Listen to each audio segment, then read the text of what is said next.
আমার প্রাণের মদিনা। সবই ভুলিব কিন্তু তোমায় ভুলতে পারি না, সবই ভুলিব কিন্তু তোমায় ভুলতে পারি না। ভুলিনি ভুলব না, ভুলতে পারি না, ভুলিনি ভুলব না, ভুলতে পারি না। সবই ভুলিব কিন্তু তোমায় ভুলতে পারি না, সবই ভুলিব কিন্তু তোমায় ভুলতে পারি না। আমার সোনার মদিনা, আমার জানের মদিনা, সব ভুলিব কিন্তু তোমায় ভুলতে পারি না।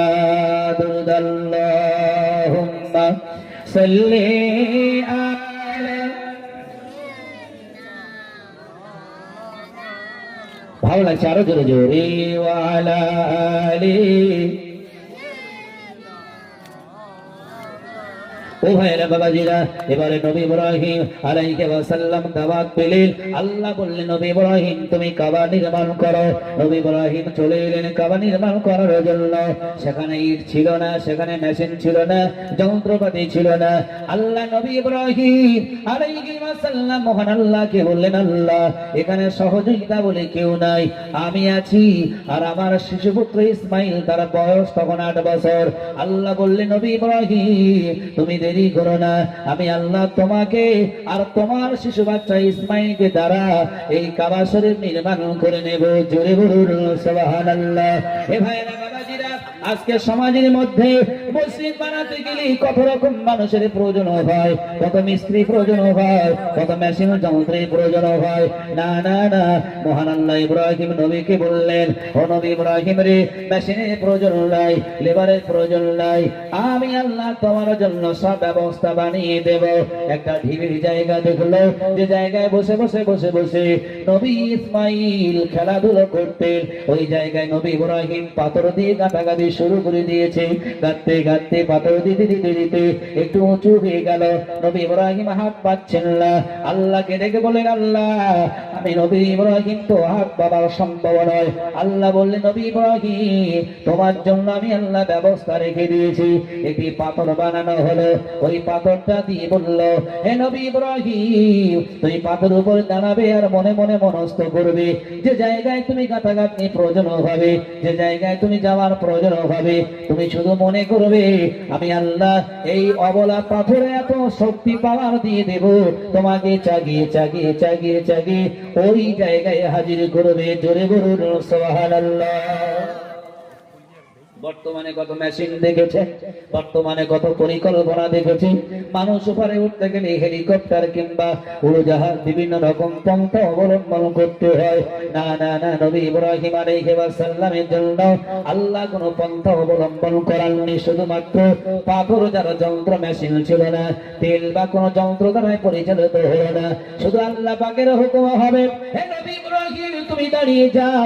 যখন তুমি নিয়ত করবে যেখানে যাওয়ার, যেখানে উঁচু হওয়ার নিচু হওয়ার, তুমি শুধু মনে মনে করবে, আর এই পাথর তোমাকে চাগিয়ে চাগিয়ে সেই জায়গায় পৌঁছে দেবে।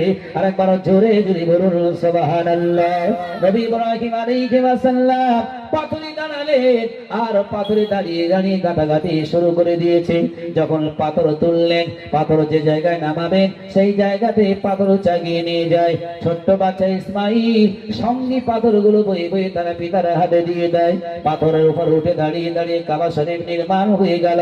কাবা শরীফ নির্মাণ হয়ে যাওয়ার পরে আল্লাহ বললেন, নবী ইব্রাহিম তুমি কাবার সাথে উঠে দাঁড়িয়ে দাঁড়িয়ে ডাক দিয়ে দাও সারা বিশ্বের জমিনের মানুষদের জন্য, তারা যেন এই কাবা শরীফটা তওয়াফ করে নিয়ে নেয়। নবী ইব্রাহিম বললেন, আল্লাহ এখানে কোনো ঘর বাড়ি নাই, জনবসতি নাই, আমার কথা শুনবে তো কোনো মানুষ শুনতে পারবে না।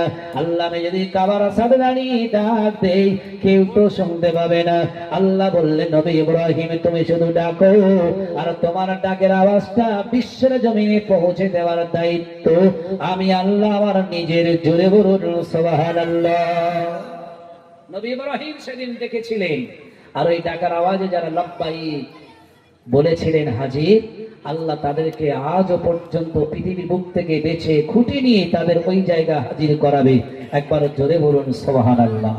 দেশের পর দেশ, সময় পর সময়, লম্বা একটা সময় অতিবাহিত হয়ে মানুষ যে কাবা শরীফ তওয়াফে যায়, রাসূল বলেছেন মান হাজ্জা লিল্লাহি ফালাম ইয়ারফাত ওয়ালাম ইয়াফসুকু রাজাআ কা ইয়াউমিন ওয়ালাদাতুহু উম্মুহু, যে তার নিজের ঘর বাড়ি ছেড়ে, বিবি বাচ্চা ছেড়ে, সংসার জীবনের মায়া মমতা রেখে কেউ যদি মক্কা মদিনায় পৌঁছে যায়, কাবা শরীফটাকে তওয়াফ করে, কাবা শরীফ তওয়াফ হয়ে গেলে আল্লাহ তাকে ঘরে পাঠিয়ে দেন, তবে যেমন এসেছিল তেমন নয়।